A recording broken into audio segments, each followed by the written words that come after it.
Bonjour, comment vous allez? Voilà une vidéo pour vous présenter la partie GRS. Donc pour tout commencer, on vient au niveau des fonctions. Et là, s'il n'y a pas de fonction, d'abord on peut cliquer sur fonction possible et ça va générer une liste de fonctions automatiquement. Et on peut les modifier et ajouter d'autres. Ici, moi, j'ai déjà généré cette liste-là. Donc, j'ai déjà une liste fonctionnelle de fonctions. Je peux modifier. Donc, je clique sur éditer. Je reviens ici pour les modifier. Tout simplement. Et j'enregistre. Je peux ajouter également. Donc, après avoir créé les fonctions, je viens dans l'organigramme. Et je crée maintenant les directions. Donc, direction. Ici, je crée une direction. Le nom de la direction. Donc, je mets par exemple direction des systèmes informatiques.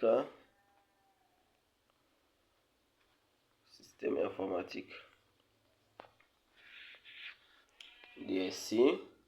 Et j'enregistre. Donc, le service, je choisis. Le type, c'est une direction.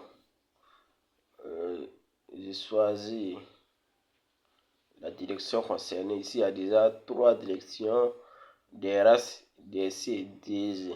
Donc, je choisis direction des systèmes informatiques. Donc, je mets service études. Service études et développement. Donc, j'enregistre par exemple ce service-là. Donc, ici, il y a déjà plusieurs services. Et là, après avoir ajouté la direction du service, je peux maintenant venir au niveau des avantages et retenues. Donc, j'ajoute un avantage. Choisir avantage, je mets le libellé. Avantage, ça veut dire quoi? Unité, par exemple. Donc, on lui donne des primes pour l'unité, des unités. Donc, on peut choisir soit un taux sur le salaire de base, par exemple 1% ou 2%. Ou comme on peut décider que ça fait, voilà, unité, ça fait 10 000 francs le mois. Et on enregistre. Et on peut également faire les retenues. Donc, on choisit retenue et on met la retenue, assurance, etc. Qui peut être un montant ou bien un taux sur le salaire de base. Déjà, il y a des retenues qui sont ajoutées, retenues en assurance, qu'ils ont mis à 1%. Voilà. Donc, retenue CNSS qu'ils ont mis à 2500 francs comme montant. Voilà. Donc, après avoir paramétré les avantages et retenues, je viens maintenant pour ajouter le personnel. Donc, je choisis le type, si c'est direction ou agence, direction. Donc, je choisis le nom de la direction. Donc, c'est direction des systèmes informatiques, le service études et développement. Je choisis la fonction. Donc, je mets quoi? Fonction informaticien. Je mets le nom du personnel. Je mets par exemple Kaboré.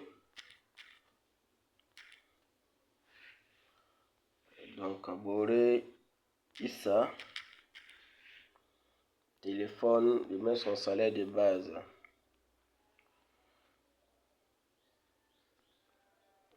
Bon, je mets par exemple 450 000. En la catégorisation, je peux mettre quoi? A, B, bon, vous mettez en fonction de votre entreprise, l'année d'adhésion. Je peux mettre 2021 par exemple, le numéro matricule.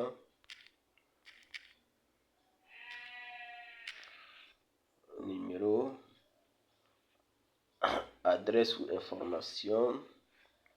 autre information. Donc, j'ajoute ce personnel. Il y a déjà un personnel que j'avais ajouté, qui est un directeur pour le service de paye. Bon, directeur généralement, bon, n'est pas lié à un service, c'est directement à la direction. Voilà, donc j'ai ajouté du personnel. Je reviens maintenant au bulletin.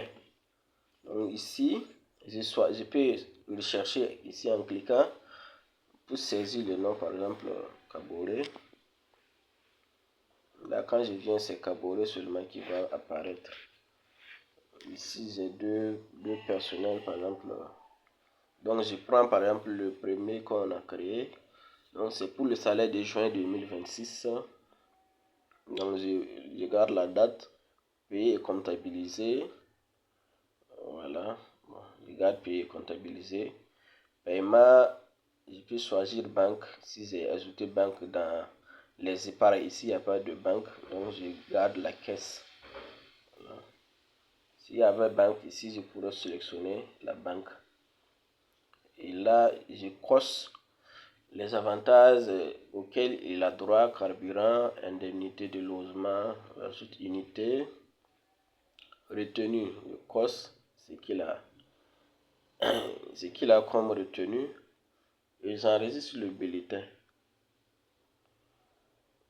Et là, le bulletin est enregistré et je peux l'imprimer. Voilà. Et là, j'ai le bulletin qui est prêt et je peux imprimer.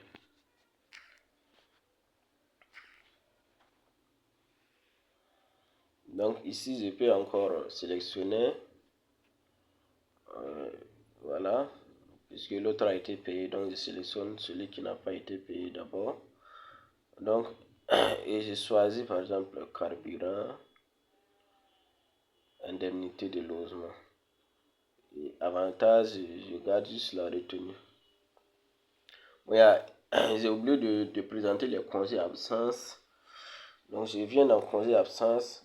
Là, je peux sélectionner le personnel. Donc, je choisis par exemple Abdel Drago. Donc, je prends la période d'absence et je définis. Et je peux décider qu'il a un retenu sur son salaire suite à l'absence là. Donc, si c'est pas justifié par exemple. Donc, si je reviens dans bulletin,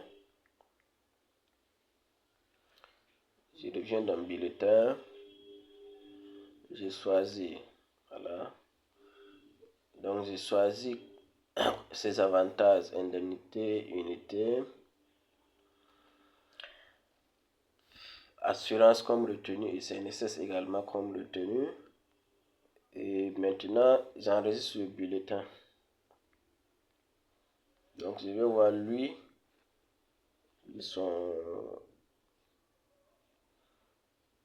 bulletin. Ici, à la fin, je vois une absence de 9 jours. Donc, il a coûté 9. Il a coûté 500. Donc, ici, il y a eu, bon, j'avais déjà ajouté un congé pour ce personnel-là. Voilà. Qui faisait 13 jours. Et j'ai ajouté encore une absence de 9 jours. Voilà. Donc, bon, ce que je viens d'ajouter, c'est le congé là, qui fait 13 jours. Et j'ai dit que ça coûtait 500 francs sur son salaire. Et l'absence, c'était 9 jours. Et j'ai précisé également que c'était 500 sur son salaire. Donc, c'est comme ça que ça fonctionne. Je vais aller répartir au niveau des